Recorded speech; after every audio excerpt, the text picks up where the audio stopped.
गुरु भक्ति योग, कर्म योग, भक्ति योग, राजयोग, हठ योग, ज्ञान योग आदि सब योगों की नींव गुरु भक्ति योग है। जो शिष्य मानता है कि मैं सब कुछ जानता हूँ, वह मैं पने की भावना के कारण अपने गुरु से कुछ भी नहीं सीख सकेगा। मैं खुद सच्चा हूँ ऐसा गुरु के समक्ष दिखाना, यह शिष्य के लिए बहुत ही खतरनाक आदत है।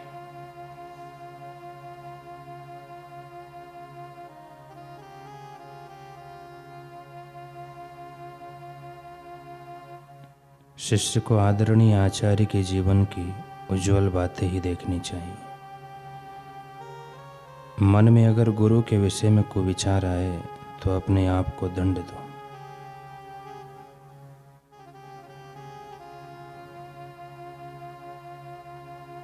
गुरु के पवित्र चरणों के प्रति भक्ति भाव सर्वोत्तम गुण है। इस गुण को तत्परता एवं परिश्रम पूर्वक विकसित किया जाए तो इस संसार के दुख और अज्ञान के कीचड़ से मुक्त होकर शिष्य अखोट आनंद और परम सुख के स्वर्ग को प्राप्त करता है।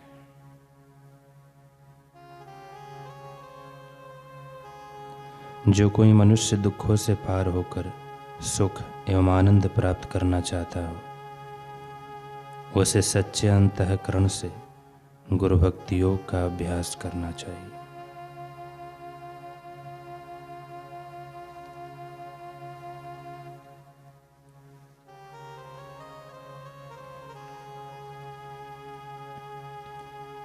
एक बार महावीर स्वामी अपने शिष्यों को सत्संग सुना रहे थे।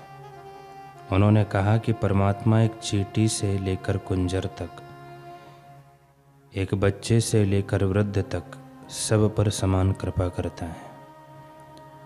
तभी एक जिज्ञासु ने कहा, भगवान मेरे कुछ प्रश्नों का उत्तर दीजिए। क्या एक नौजवान युवक धनुष से बाण चला सकता है? महावीर स्वामी ने कहा, हाँ चला सकता है। जिज्ञासु ने कहा, क्या एक नवजात शिशु बाण चला सकता है? महावीर स्वामी ने कहा, नहीं। जिज्ञासु ने फिर कहा, फिर परमात्मा की कृपा समान कैसे है? यदि कृपा समान होती तो जैसे आपने कहा चींटी से लेकर कुंजर तक, बच्चे से लेकर वृद्ध तक दोनों ही बाण का प्रयोग कर सकते थे। महावीर स्वामी ने कहा, अच्छा अब तुम मेरे एक प्रश्न का उत्तर दो। यदि धनुष की डोरी टूटी हो तो क्या धनुष द्वारा बाण चलाया जा सकता है? जिज्ञासु ने कहा, नहीं।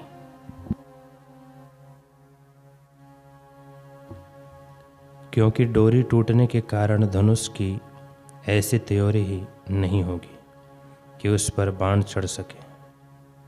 महावीर स्वामी ने कहा, यही नियम कृपा के संबंध में भी है।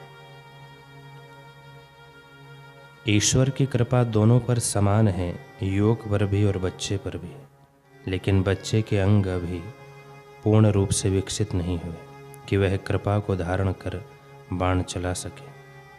अर्थात अभी उसमें पात्रता नहीं है कि वह ईश्वर कृपा का लाभ उठा सके। कृपा तो है परंतु पात्रता नहीं, विकास नहीं। जिस दिन उसमें पात्रता आ जाएगी, विकास आ जाएगा, ईश्वर की कृपा का प्रभाव प्रत्यक्ष दिखेगा। इसलिए एक शिष्य की चिंता यह नहीं होनी चाहिए कि गुरुदेव कब कृपा करेंगे। उसका तो हर पल यही चिंतन होना चाहिए कि क्या मेरा पात्र तैयार है, कहीं उसमें छिद्र तो नहीं, कहीं मेरा पात्र छोटा तो नहीं, कहीं मेरा पात्र कच्चा तो नहीं। क्योंकि जितना पात्र होगा उतनी ही कृपा समेट पाओगे।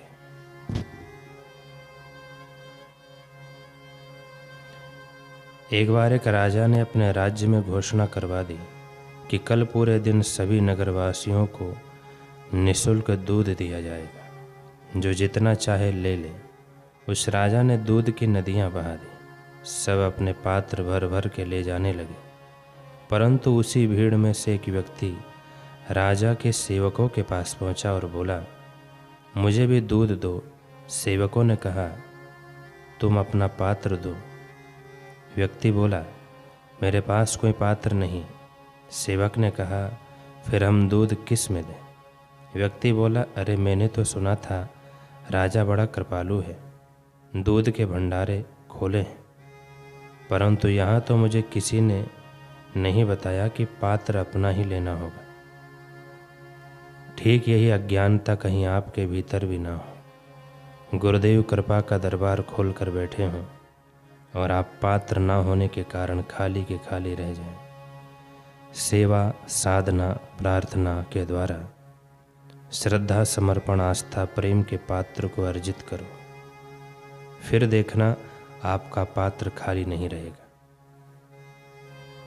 गुरु कृपा उसे ऐसा अक्षय पात्र बना देगी जो आपकी सभी लौकिक अलौकिक जरूरतों को पूरा करने में सक्षम होगा।